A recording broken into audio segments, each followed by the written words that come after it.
Hello friends, ತಮಗೆಲ್ಲರೂ ಕೂಡ ಜ್ಞಾನಕಾಶಿ ಅಕಾಡೆಮಿಗೆ ಸ್ವಾಗತ. ಈ ಒಂದು ಕ್ಲಾಸ್ನಲ್ಲಿ ನಾವು ವರ್ಗ ಮತ್ತು ವರ್ಗಮೂಲಗಳು ಈ ಒಂದು ಚಾಪ್ಟರ್ಗೆ ಸಂಬಂಧಿಸಿದಾಗಿ ಎಕ್ಸಸೈಸನ್ನು ಸಾಲ್ವ್ ಮಾಡ್ತಾ ಇದ್ವಿ. ಮೊದಲನೇ ಎಕ್ಸಸೈಸ್ನಲ್ಲಿ 6ನೇ ಪ್ರಶ್ನೆಯನ್ನು ನಾವು ಈ ಒಂದು ಕ್ಲಾಸ್ನಲ್ಲಿ ಡಿಸ್ಕಸ್ ಮಾಡೋಣ. ಅದಕ್ಕೂ ಮುಂಚೆ ಈ ಚಾನಲ್ಗೆ ನೀವೇನಾದರೂ ಹೊಸಬರಾಗಿದ್ದರೆ ದಯವಿಟ್ಟು ನಮ್ಮ ಚಾನಲ್ಗೆ ಸಬ್ಸ್ಕ್ರೈಬ್ ಮಾಡ್ಕೊಳ್ಳಿ.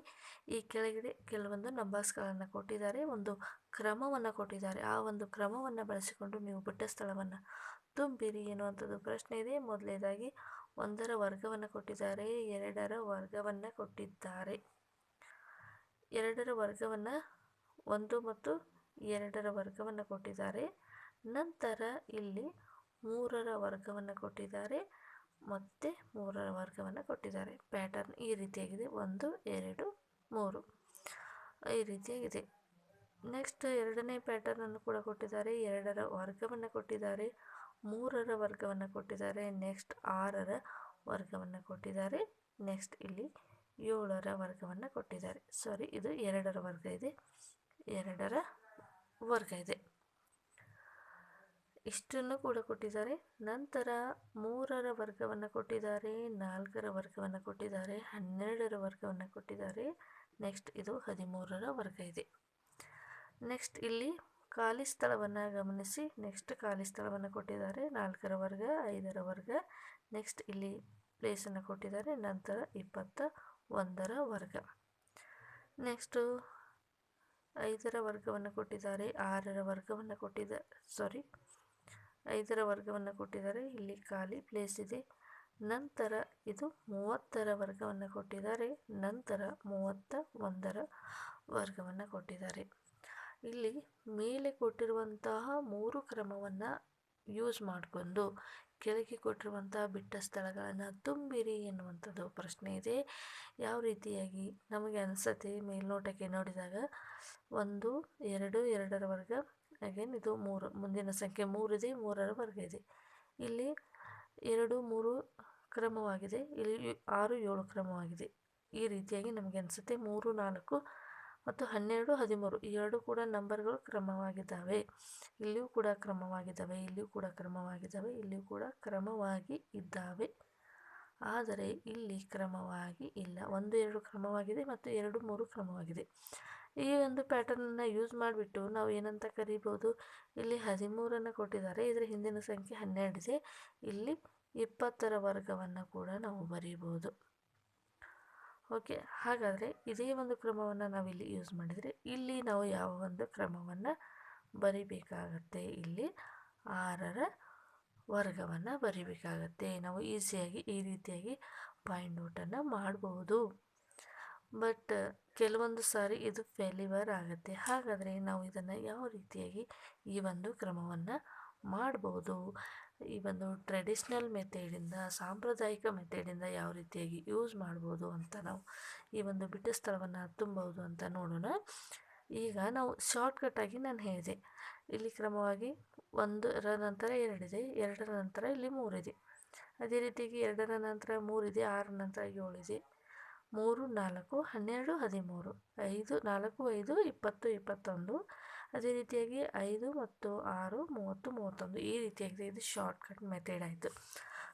ಟೆಕ್ಸ್ಟ್ ಬುಕ್ಕಲ್ಲಿ 8ನೇ ತರಗತಿಯ ವಿದ್ಯಾರ್ಥಿಗಳಿಗೆ ಈ ಒಂದು ಪ್ರಶ್ನೆಯನ್ನು ಎಕ್ಸಾಮ್ನಲ್ಲಿ ಈ ಒಂದು ಡಿಸ್ಕ್ರಿಪ್ಟಿವ್ ಟೈಪಲ್ಲಿ ಅಥವಾ GPS ಎಕ್ಸಾಮ್ನಲ್ಲಿ ವಿವರಣಾತ್ಮಕವಾಗಿ ಈ ಒಂದು ಪ್ರಶ್ನೆಯನ್ನು ಕೇಳಿದರೆ ಯಾವ ರೀತಿಯಾಗಿ ಸಾಲ್ವ್ ಮಾಡಬಹುದು ನಾವು ಅಂತ ನೋಡಿದಾಗ, ಇಲ್ಲಿ ನಾವು ಏನನ್ನು ಯೂಸ್ ಮಾಡಬೇಕಪ್ಪ ಅಂದರೆ a² a+b² ಇಲ್ಲಿ ಅಪ್ಲೈ ಆಗುತ್ತೆ. ಓಕೆ, ನಮಗೆ ಕೊಟ್ಟಿರುವಂಥ ಟೆಕ್ಸ್ಟ್ ಬುಕ್ನಲ್ಲಿ ಯಾವ ಒಂದು ಕ್ರಮದಲ್ಲಿ ಇದನ್ನು ಕೊಟ್ಟಿದ್ದಾರೆ ಅಂತ ನೋಡಿದಾಗ, ಈಗ ಮೊದಲನೇ ಸೈಡನ್ನು ನೋಡೋಣ.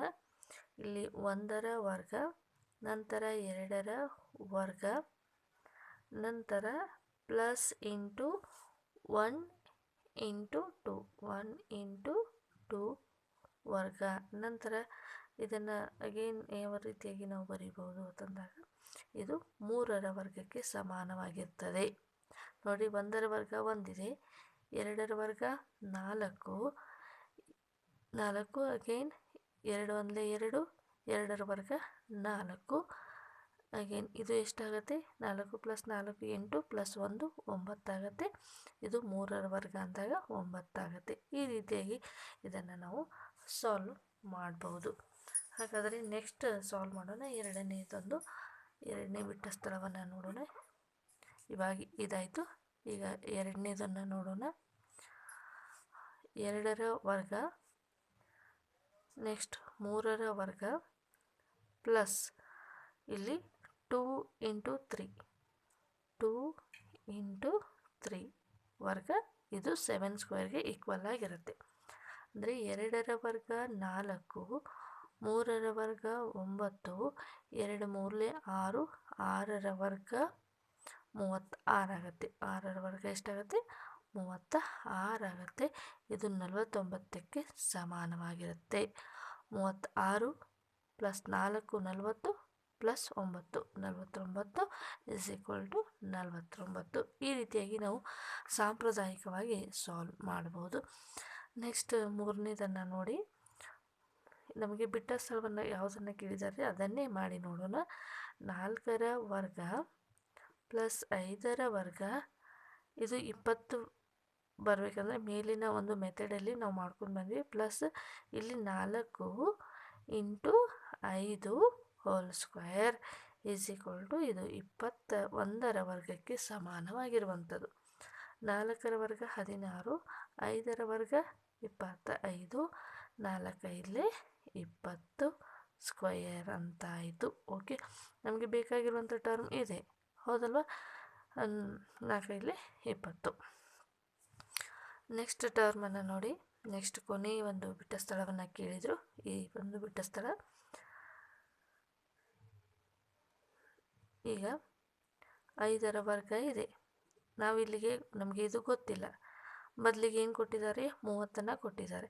5 ಎಷ್ಟಲೇ 30? 5 ಎಷ್ಟಲೇ 30 ಆಗುತ್ತೆ? 5 6ಲೇ 30 ಆಗುತ್ತೆ. ಹಾಗಾಗಿ ವರ್ಗ 30. 1 ಇಲ್ಲಿ 6 ಇದೆ, 6ರ ವರ್ಗ. ಈ ರೀತಿ ನಾವು ಈಸಿಯಾಗಿ ಫೈಂಡ್ ಔಟನ್ನು ಮಾಡ್ಬೋದು. ನೀವು ಕನ್ಫರ್ಮೇಷನ್ಗಾಗಿ LHS = RHS ಎರಡೂ ಕೂಡ ಸಮಾನವಾಗಿ ಬಂದರೆ ನೀವು ಬಿಡಿಸಿರುವಂತಹ ಪ್ರಶ್ನೆಗೆ ಒಂದು ಪರಿಹಾರ ಸರಿಯಾಗಿದೆ ಅಂತ ನಾವಿಲ್ಲಿ ಫೈಂಡ್ ಔಟನ್ನು ಮಾಡ್ಬೋದು. ಗೊತ್ತಾಯ್ತಲ್ಲ? ನೆಕ್ಸ್ಟ್ ಪ್ರಶ್ನೆಗೆ ಹೋಗೋಣ. ನೆಕ್ಸ್ಟ್ 7ನೇ ಪ್ರಶ್ನೆ ಈ ರೀತಿಯಾಗಿದೆ. ಯಾವುದೇ ರೀತಿಯಾದ ಸಂಕಲನವನ್ನು ಮಾಡದೆ ಕೆಳಗಿನ ಸಂಖ್ಯೆಗಳ ಮೊತ್ತವನ್ನು ಕಂಡುಹಿಡಿಯಿರಿ. ಇಲ್ಲಿ ಪ್ರಶ್ನೆಗಳನ್ನು ಕೊಟ್ಟಿದ್ದಾರೆ. ಇದನ್ನು ಯಾವುದೇ ರೀತಿಯಾಗಿ ನಾವು ಕೂಡಬಾರ್ದು, ಸಂಕಲನವನ್ನು ಮಾಡುವಂತಿಲ್ಲ. ಯಾವ ರೀತಿಯಾಗಿ? ಮೊದಲನೇದಾಗಿ ಕೊಟ್ಟಿದ್ದಾರೆ ಏನಂತ? 1 + 3 + 5 + 7 + 9 ಅಂತ ಕೊಟ್ಟಿದ್ದಾರೆ. ಓಕೆ, ಈ ಸಂಖ್ಯೆಗಳನ್ನು ನಾವು 3 + 4 4 + 5 9 ಈ ರೀತಿಯಾಗಿ ನಾವು ಸಂಕಲನ ಮಾಡುವಂತಿಲ್ಲ. ಆದರೂ ಕೂಡ ನಾವು ಇವುಗಳ ಮೊತ್ತವನ್ನು ನೇರವಾಗಿ ಮಾಡಬೇಕು. ಯಾವ ರೀತಿಯಾಗಿ ಮಾಡಬೇಕು ಅನ್ನುವಂಥದ್ದನ್ನು ನೋಡೋಣ. ಈ ರೀತಿಯಾದ ಪ್ರಶ್ನೆಗಳು ಮಲ್ಟಿಪಲ್ ಚಾಯ್ಸಲ್ಲಿ ಪ್ರಶ್ನೆಗಳನ್ನು ಕೇಳ್ತಾರೆ ಕೂಡ. ಆದ್ದರಿಂದ ತುಂಬಾ ಇಂಪಾರ್ಟೆಂಟ್ ಆಗಿದೆ. ಸೊ ಯಾವ ರೀತಿಯಾಗಿ ನಾವು ಮಾಡಬೇಕಪ್ಪ ಅಂದರೆ, ಎಷ್ಟು ಸಂಖ್ಯೆಗಳಿದ್ದಾವೆ ಅಂತ ಕೌಂಟ್ ಮಾಡಿ. ಅವು ಸಮ ಸಂಖ್ಯೆಗಳಿದ್ದಾವೆ, ಬೆಸ ಸಂಖ್ಯೆಗಳಿದ್ದಾವೆ ಅಂತ ನೋಡ್ಕೊರಿ. ಎಲ್ಲವೂ ಕೂಡ ಏನಿದ್ದಾವೆ? ಬೆಸ ಸಂಖ್ಯೆಗಳು ಇದ್ದಾವೆ. 1 3 5 7 9 ಎಲ್ಲವೂ ಕೂಡ ಬೆಸ ಸಂಖ್ಯೆಗಳಿದ್ದಾವೆ. ಎಷ್ಟು ಸಂಖ್ಯೆಗಳಿದ್ದಾವೆ? 1 2 3 4 5. ಮೊದಲ 5 ಬೆಸ ಸಂಖ್ಯೆಗಳ ವರ್ಗ ಎಷ್ಟಕ್ಕೆ ಸಮನಾಗಿರುತ್ತದೆ? ಈ ಕೊಟ್ಟಿರುವಂಥ ಸಂಖ್ಯೆಗಳು ಇಷ್ಟಿರುತ್ತೆ. ಮೊದಲ 5 ಬೆಸ ಸಂಖ್ಯೆಗಳ ಮೊತ್ತ 5ರ ವರ್ಗಕ್ಕೆ ಸಮನಾಗಿರ್ತದೆ ಎನ್ನುವಂಥದ್ದು ನಿಮಗೆ ಗೊತ್ತಿರಬೇಕು. ಈ ಒಂದು ಕಾನ್ಸೆಪ್ಟು, ಈ ರೀತಿಯಾದ ಪ್ರಶ್ನೆಗಳು GPSC ಆಗಿರ್ಬೋದು, TET ಆಗಿರ್ಬೋದು, ಅಥವಾ HST ಎಕ್ಸಾಮ್ನಲ್ಲಿ ಕೆಲವೊಂದು ಸಾರಿ ಕೇಳ್ಬೋದು. ಮತ್ತು 8ನೇ ತರಗತಿಯ ವಿದ್ಯಾರ್ಥಿಗಳು ಕೂಡ ತುಂಬಾ ಇಂಪಾರ್ಟೆಂಟ್ ಆಗಿದೆ. ಯಾವ ರೀತಿಯಾಗಿ ನಾವು ಈಸಿಯಾಗಿ ಈ ಒಂದು ಸಂಖ್ಯೆಗಳನ್ನು ನಾವು ಕೂಡದೇನೆ ಮೊತ್ತವನ್ನು ಕಂಡುಹಿಡಿಬೋದು ಎನ್ನುವಂಥದ್ದನ್ನು ಇದು ಶಾರ್ಟ್ ಆಗಿರುವಂಥ ಒಂದು ಟ್ರಿಕ್ ಆಗಿದೆ. ಓಕೆ, ಏನಂತ ನೋಡ್ಕೊಳ್ಳಿ. ಮೊದಲು ಎಷ್ಟು ಸಂಖ್ಯೆಗಳಿದ್ದಾವೆ ನೋಡ್ಕೊಳ್ಳಿ.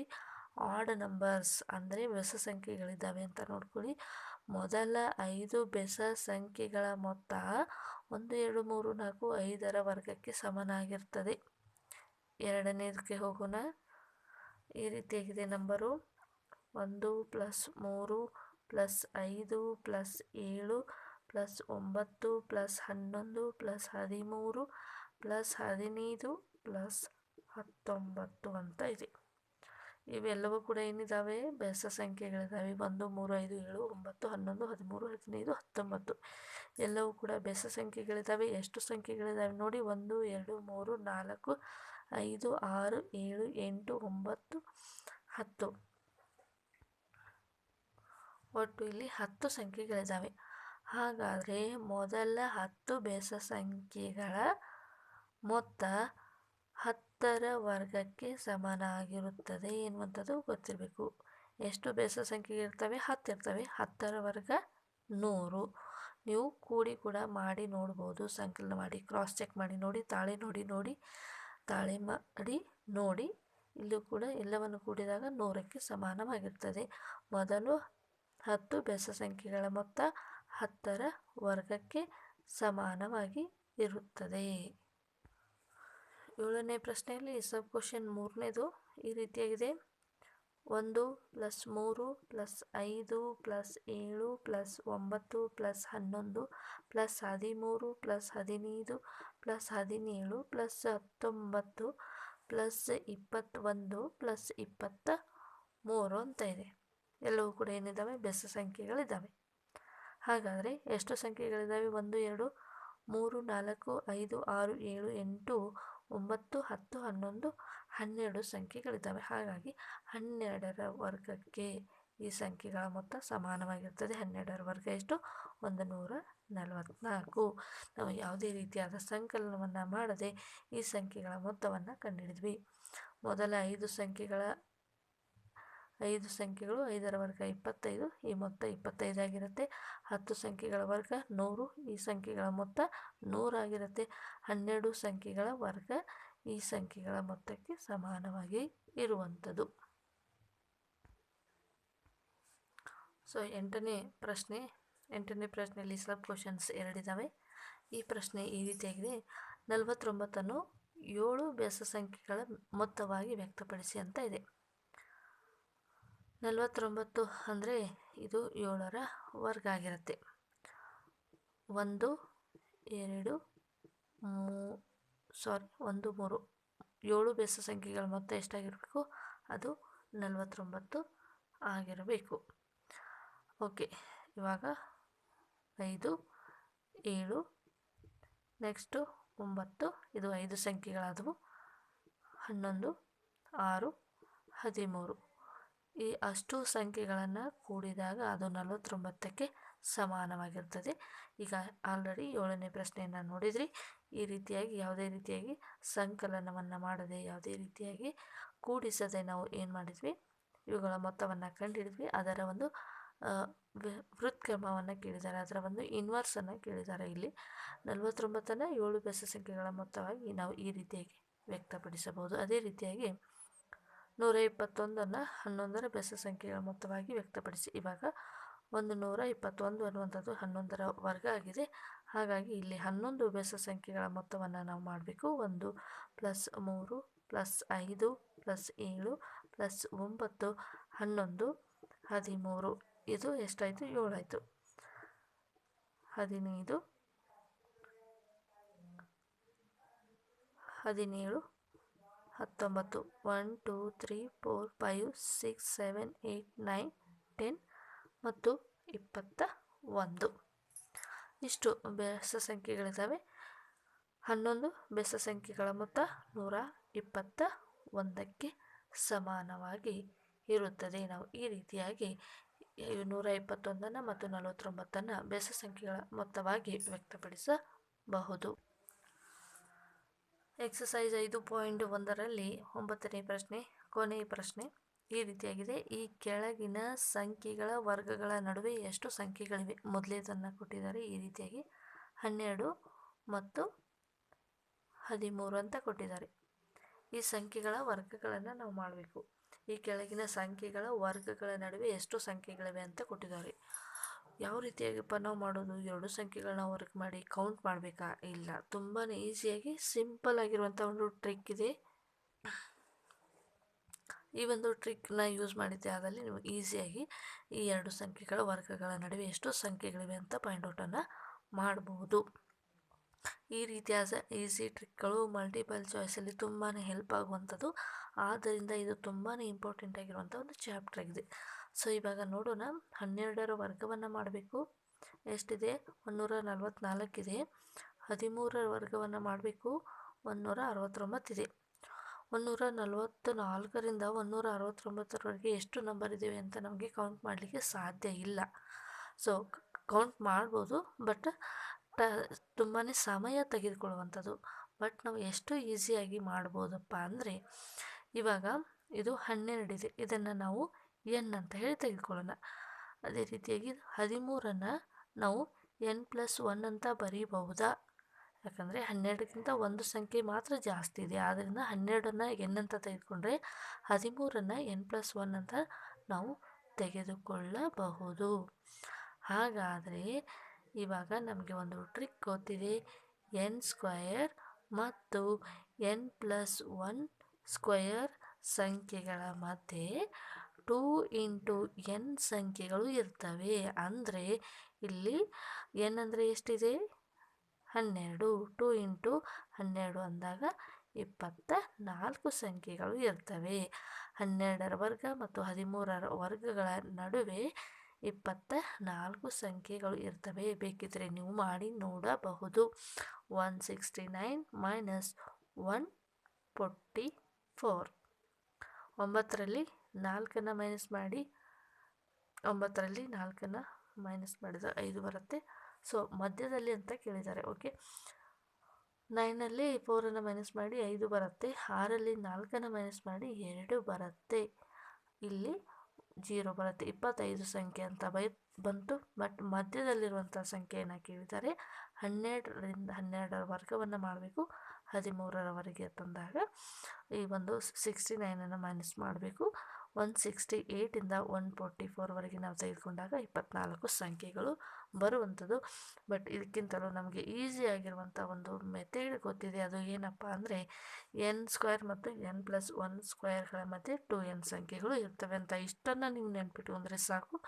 ನಾವು ಈಸಿಯಾಗಿ ಈ ಒಂದು ಎರಡು ವರ್ಗ ಸಂಖ್ಯೆಗಳ ಮಧ್ಯೆ ಇರುವಂಥ ಸಂಖ್ಯೆಗಳನ್ನು ನಾವು ಫೈಂಡ್ ಔಟ್ ಮಾಡ್ಬೋದು. ಓಕೆ, ಈಗ ಎರಡನೇದನ್ನು ಕೊಟ್ಟಿದ್ದಾರೆ. ಎರಡನೇದು ಏನಿದೆ ಅಂತ ನಾವು ನೋಡೋದಾದರೆ 25 ಮತ್ತು 26ರ ವರ್ಗಗಳ ನಡುವೆ ಇರುವಂಥ ಸಂಖ್ಯೆ. 25ನ್ನು ನಾವು n ಅಂತ ತೆಗೆದುಕೊಂಡ್ರೆ 26ನ್ನು n+1 ಅಂತ ತೆಗೆದುಕೋಬೋದು. ಹಾಗಾದರೆ ನಮಗೆ ಒಂದು ಟ್ರಿಕ್ ಗೊತ್ತಿದೆ. n² n+1 ಹೋಲ್ ಸ್ಕ್ವೇರ್ಗಳ ಮಧ್ಯೆ 2n ಸಂಖ್ಯೆ ಇರುವಂಥದ್ದು. 2 × n ಅಂದರೆ 25 ಇದೆ. 25 ಎರಡಲೇ ಎಷ್ಟಿದೆ? 50 ಸಂಖ್ಯೆಗಳು. 50 ಸ್ವಾಭಾವಿಕ ಸಂಖ್ಯೆಗಳು. ಈ ಎರಡು ಸಂಖ್ಯೆಗಳು 25 ಮತ್ತು 26ರ ವರ್ಗಗಳ ಮಧ್ಯೆ 50 ಸಂಖ್ಯೆಗಳಿದ್ದಾವೆ ಅಂತ ನಾವು ಫೈಂಡ್ ಔಟನ್ನು ಮಾಡಬಹುದು. ನೆಕ್ಸ್ಟ್ ಕೊನೆಯದಾಗಿ ಮೂರನೇ ಪ್ರಶ್ನೆ ಯಾವ ರೀತಿಯಾಗಿದೆ? 99 ಮತ್ತು 100ರ ವರ್ಗಗಳ ನಡುವೆ ಎಷ್ಟು ಸಂಖ್ಯೆಗಳಿದ್ದಾವೆ? ಇವಾಗ 99ನ್ನು ನಾವು n ಅಂತ ತೆಗೆದುಕೊಂಡ್ರೆ 100ನ್ನು ನಾವು ಏನಂತ ತಗೋಬೋದು? n+1 ಅಂತ ತಗೋಬಹುದು. ಹಾಗಾದರೆ n ಮತ್ತು n+1 ಹೋಲ್ ಸ್ಕ್ವೇರ್ಗಳ ಮಧ್ಯೆ ಎಷ್ಟು ಸಂಖ್ಯೆಗಳಿರ್ತವೆ? 2n ಸಂಖ್ಯೆಗಳಿರ್ತವೆ. ಹಾಗಾಗಿ 2 × 99 ಅಂತಂದಾಗ 198 ಸ್ವಾಭಾವಿಕ ಸಂಖ್ಯೆಗಳು ಇರುತ್ತವೆ ಅಂತ ನಾವಿಲ್ಲಿ ಫೈಂಡ್ ಔಟ್ ಮಾಡ್ಬೋದು. ಓಕೆ ಫ್ರೆಂಡ್ಸ್, ವರ್ಗ ಮತ್ತು ವರ್ಗಮೂಲಕ್ಕೆ ಸಂಬಂಧಿಸಿದ ಹಾಗೆ ಈಸಿಯಾಗಿರುವಂಥ ಟ್ರಿಕ್ಗಳನ್ನು ಯೂಸ್ ಮಾಡಿ ಯಾವ ರೀತಿಯಾಗಿ ನಾವು ವರ್ಗ ಸಂಖ್ಯೆಗಳಿಗೆ ಮೇಲೆ ಕೆಲವೊಂದು ಕುತೂಹಲಕಾರಿ ಪ್ರಾಬ್ಲಮ್ಸ್ಗಳನ್ನು ಸಾಲ್ವ್ ಮಾಡಿದ್ವಿ ಅಂತ ನೋಡಿದ್ರಿ. ಮುಂದಿನ ಒಂದು ಕ್ಲಾಸ್ನಲ್ಲಿ ಇದಕ್ಕೆ ಸಂಬಂಧಿಸಿದ ಹಾಗೆ ಬೇರೆ ಒಂದು ಟಾಪಿಕ್ನೊಂದಿಗೆ ಭೇಟಿಯಾಗೋಣ. ಅಲ್ಲಿವರೆಗೂ ನಮ್ಮ ಚಾನಲ್ ವೀಕ್ಷಣೆ ಮಾಡ್ತಾಯಿರಿ. ಈ ಚಾನಲ್ಗೆ ನೀವೇನಾದರೂ ಹೊಸಬರಾಗಿದ್ದರೆ ಮತ್ತು ಇನ್ನೂ ಸಬ್ಸ್ಕ್ರೈಬ್ ಮಾಡದೆ ನೋಡ್ತಾ ಇದ್ದರೆ ದಯವಿಟ್ಟು ಸಬ್ಸ್ಕ್ರೈಬ್ ಮಾಡಿಕೊಳ್ಳಿ. Thank you so much.